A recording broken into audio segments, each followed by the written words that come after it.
John chapter 13. It was just before the Passover festival.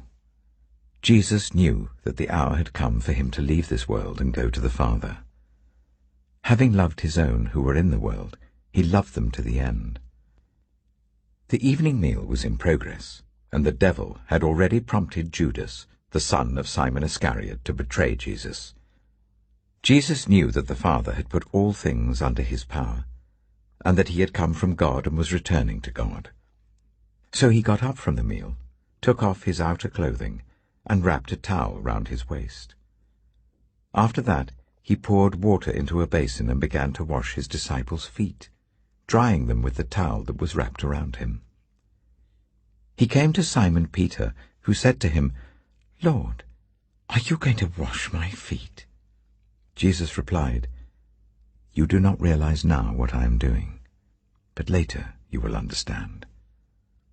"No," said Peter, "you shall never wash my feet."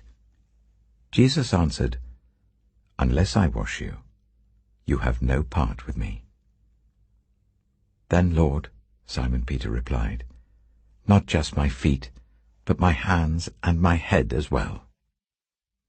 Jesus answered, "Those who have had a bath need only to wash their feet. Their whole body is clean. And you are clean, though not every one of you."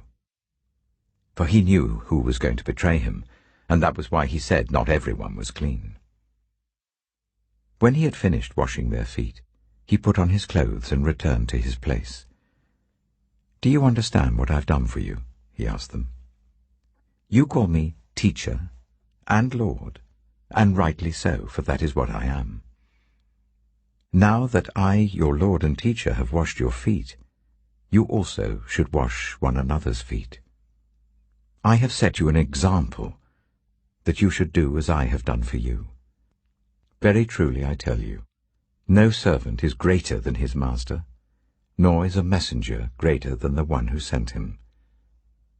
Now that you know these things, you will be blessed if you do them. I'm not referring to all of you. I know those I have chosen. But this is to fulfill this passage of Scripture. He who shared my bread has turned against me. I'm telling you now before it happens, so that when it does happen you will believe that I am who I am. Very truly I tell you, whoever accepts anyone I send accepts me, and whoever accepts me accepts the one who sent me." After he had said this, Jesus was troubled in spirit and testified, "Very truly I tell you, one of you is going to betray me." His disciples stared at one another, at a loss to know which of them he meant. One of them, the disciple whom Jesus loved, was reclining next to him. Simon Peter motioned to this disciple and said, "Ask him which one he means." Leaning back against Jesus, he asked him, "Lord, who is it?" Jesus answered, "It is the one to whom I will give this piece of bread, when I have dipped it in the dish." Then, dipping the piece of bread, he gave it to Judas, the son of Simon Iscariot. As soon as Judas took the bread, Satan entered into him. So Jesus told him, "What you are about to do quickly." But no one at the meal understood why Jesus said this to him.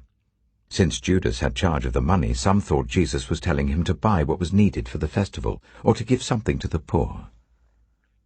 As soon as Judas had taken the bread, he went out, and it was night. When he was gone, Jesus said, "Now the Son of Man is glorified, and God is glorified in him. If God is glorified in him, God will glorify the Son in himself, and will glorify him at once. My children, I will be with you only a little longer. You will look for me, and just as I told the Jews, so I tell you now. Where I am going, you cannot come. A new command I give you, love one another.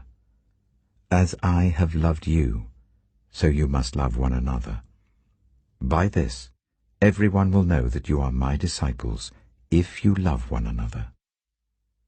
Simon Peter asked him, "Lord, where are you going?" Jesus replied, "Where I am going you cannot follow now, but you will follow later." Peter asked, "Lord, why can't I follow you now? I will lay down my life for you." Then Jesus answered, "Will you really lay down your life for me? Very truly I tell you, before the cock crows, you will disown me 3 times."